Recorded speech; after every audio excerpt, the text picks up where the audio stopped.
Achieng was a woman of grace, known in her town for her kindness and hard work. She ran a small boutique that she had built with her own savings. Every morning she opened her shop with a smile, believing that life had something beautiful waiting for her. When Tom came into her life, she thought she had found it. He was tall, charming, and spoke with the sweetness of a man who seemed to understand her deepest dreams. He had no job, but Achieng believed in love, not money. "I don't need riches," she told her best friend, Millicent. "All I want is someone to love me truly. And Tom, he makes me feel alive." Millicent looked at her with worry. "Be careful, Achieng. Not every man who smiles at you has a good heart." But Achieng brushed off the warning. She believed her love would be enough. Their wedding was small but joyful. Achieng stood in her white gown, glowing with hope.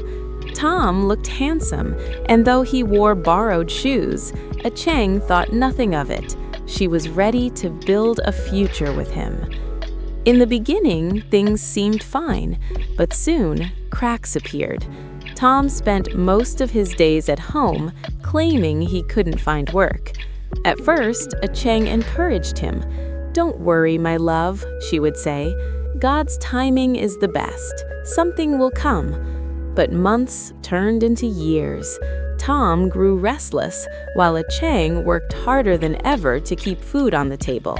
She noticed he enjoyed the luxuries her small earnings provided, yet he never showed interest in lifting her burden. One evening, Achieng came home with a bright smile. "Tom," she said, "I've been saving. I want us to start a business. That way, you'll have something to do, and we can build together." Tom's eyes lit up, not with love, but with greed. "Achieng, you are truly the best wife. I knew God blessed me with you," he said, hugging her. Achieng handed him her savings, money she had put aside for years. She imagined a future where they would work side by side, partners in love and business. And indeed, the business thrived. Within a year, Tom was making profits. He began dressing in fine suits, buying expensive watches, and staying out late. Achieng noticed the changes. "Tom, you've been coming home late these days," she said gently one night. He snapped back. "I'm busy working, Achieng. Do you want this business to collapse?" But the truth was different. Tom had found another woman, a younger one who flattered him and enjoyed the wealth he now flaunted. The day Tom asked for a divorce shattered Achieng's heart. I don't love you anymore," Tom said coldly. "I've found someone else." Tears filled her eyes. "After everything I've given you, Tom? After all the sacrifices?" He shrugged. "You'll survive. You're strong." Within weeks, he left with his side chick, parading her around town in the car Achieng had helped him buy. People whispered behind her back. Some mocked her for being too soft. Achieng fell into a deep silence. She cried at night, but when morning came, she wiped her tears and faced the world. Pain became her fire. She reopened her boutique, this time with a sharper vision. She expanded her inventory, learned new business skills, and invested wisely. Slowly, her shop grew into a chain. Within 5 years, Achieng was no longer the small boutique owner. She was a CEO, the founder of one of the largest fashion companies in the region. She employed hundreds of people, sat on business panels, and was invited to speak at women's conferences. When people spoke her name, they added Madam Boss. Meanwhile, Tom's business began to crumble.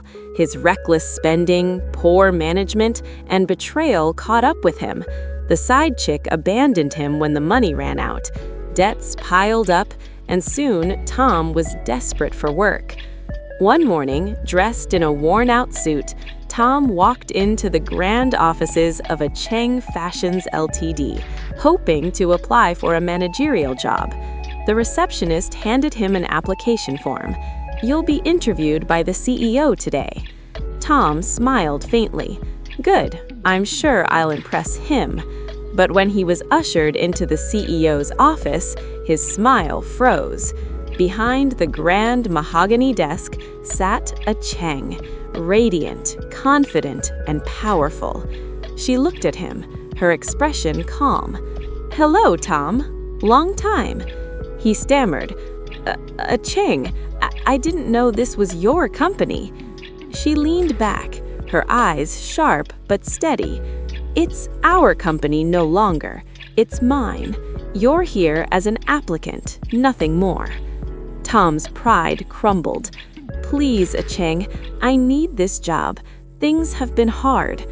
For a long moment, Achieng studied the man who had once broken her. Then she gave a small smile. "Very well. You'll start as a junior staff. You'll report to my assistant. And Tom, remember this. In this company, hard work matters, not sweet words." And so the tables turned. Tom became just another employee under the authority of the woman he had once dismissed.